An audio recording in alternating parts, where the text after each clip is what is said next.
Hello students, I'm Suren Thapa. Welcome to Educate Youngsters. 12 तारिक upload भएको educate youngsters च्यानलमा जुन चाहिँ इन्ट्रोडक्सन भिडियो थियो त्यस भिडियोमा मैले तपाईँहरूलाई अलरेडी भनेको थिएँ कि सब्जेक्ट रिलेटेड भिडियो चाँडै नै अपलोड हुनेछ भनेर र त्यस सब्जेक्ट रिलेटेड भिडियोको फर्स्ट भिडियो आज बन्न गइरहेको छ। क्लास 10 को म्याट्रिसेसबाट स्टार्ट भएको छ र जतिसक्दो म तपाईँहरूलाई सिम्पल अनि सजिलो तरिकाले बुझाउने प्रयास गर्नेछु अनि तपाईँहरूसँग इन्टरेक्टिभ पनि हुने प्रयास गर्नेछु। बट सक्छ कि सक्दैन, I will try, because first time क्यामेराको अगाडि उभिँदाखेरि अलिकति अपवर्ड फिल हुन्छ, अहिले पनि भइरहेको छ है। त्यसले गर्दा कतिवटा मिस्टेक्स हुनसक्छ, त्यो मिस्टेक्सहरूलाई तपाईँहरूले इग्नोर गरिदिनु होला प्लिज, अनि ब्याड कमेन्टहरू नगरिदिनु होला। Now let's start.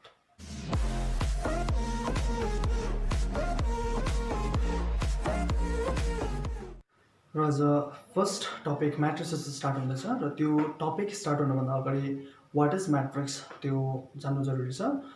र what is matrix? Matrix is a rectangular arrangement of numbers in the form of horizontal and vertical lines. Horizontal and vertical लाइन्समा जसरी एरेन्ज गरेर राख्छ त्यो नम्बर्सहरूलाई चाहिँ के भन्छ? म्याट्रिक्स भन्छ। सो म्याट्रिक्सको स्पेसल टाइप्सहरू छ र त्यसमा रो म्याट्रिक्स, कलम matrix, square matrix, null matrix, unit matrix, अरू के के आउँछ है। फर्स्टमा हामी रो म्याट्रिक्स गर्नेछौँ। म्याट्रिक्स ह्याभिङ ओन्ली वान रो, जुन चाहिँ म्याट्रिक्सको एउटै मात्रै रो हुन्छ त्यसलाई भन्छ रो म्याट्रिक्स। र रो चाहिँ तिम्रो हराइजन्टल लाइनले चाहिँ रो भन्छ र भर्टिकल लाइनलाई चाहिँ के भन्छ? कलम भन्छ। र हराइजन्टल लाइन चाहिँ एउटै मात्रै छ र भर्टिकल लाइन चाहिँ 1 2 3 4, त्यसले गर्दा यसको अर्डर कति हुन्छ? 1/4। पहिला लेख्दाखेरि रो लेख्छ, 1 छ रो, त्यसपछि कलम 1 2 3 4, त्यसले गर्दाखेरि यसको अर्डर भयो 1/4। एन्ड अर्को के छ?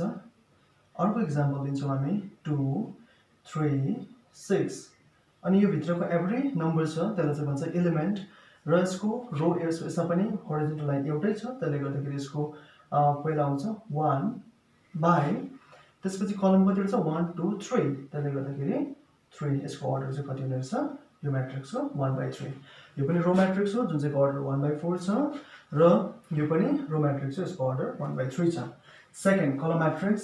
म्याट्रिक्स ह्याभिङ ओन्ली वान कलम भनेको चाहिँ जुन चाहिँ म्याट्रिक्सको एउटै मात्रै कलम छ त्यसलाई भन्छ कलम म्याट्रिक्स। र यसको अर्डर कति हुन्छ? रो 1 2 3, 3 कलम कतिवटा छ? एउटा छ, 3/1। र सिमिलर इक्जाम्पल हामीले लिन सक्छौँ 3 4 7 8, र यसको अर्डर कति हुन्छ? रो 1 2 3 4, पहिला रो बाई, त्यसपछि कलम कति छ? एउटा, सो यसको अर्डर हुन्छ 4/1। Now square matrix, number of rows equals to number of columns. Square म्याट्रिक्समा चाहिँ नम्बर अफ रोज 1 2 1 2, कलम 1 2 भनेपछि नम्बर अफ रो पनि दुईवटा छ, नम्बर अफ कलम पनि दुईवटा छ, त्यसले गर्दाखेरि यो चाहिँ भयो स्क्वायर म्याट्रिक्स। अर्को हामीले सिमिलर इक्जाम्पल लिन सक्छौँ, अनि यसको अर्डर हुन्छ 2/2।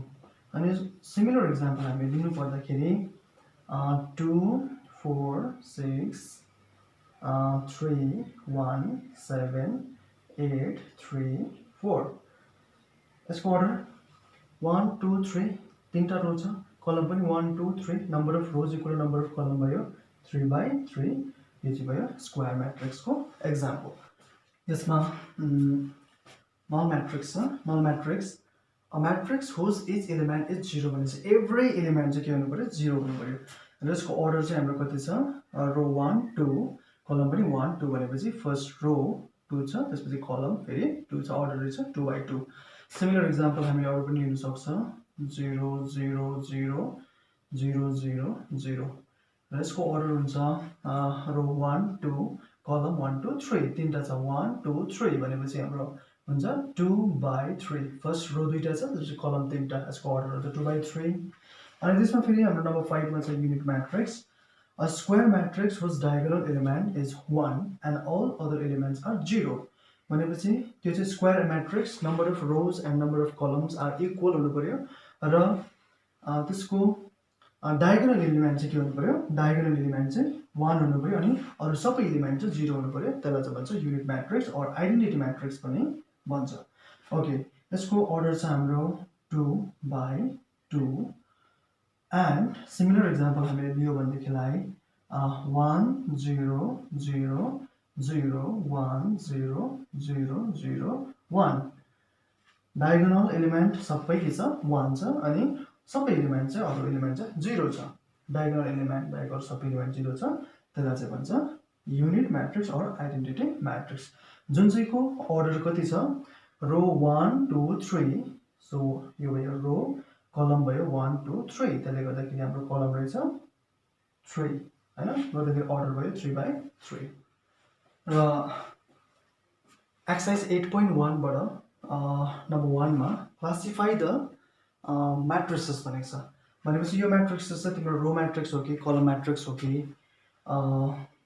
स्क्वायर म्याट्रिक्स हो कि त्यो चाहिँ क्लासिफाई गर्नु पर्यो छुटाउनु पर्यो र फर्स्टको यसमा नम्बर अफ रोज कतिवटा छ 1 2 रो दुईटा छ कलम 1 2 भनेपछि यसको अर्डर कति भयो यसलाई हामी लेख्छौँ number of rows equal to number of column भयो त्यसले गर्दाखेरि के भयो स्क्वायर म्याट्रिक्स अफ अर्डर कति छ कलम रो पनि दुईटा 1 2 कलम पनि दुईटा भनेपछि अर्डर कति छ 2/2 सेकेन्डमा छ यसको एउटै मात्र रो छ कलम कतिवटा छ 1 2 3 तीनटा छ त्यसले गर्दाखेरि यो के भयो हाम्रो रो म्याट्रिक्स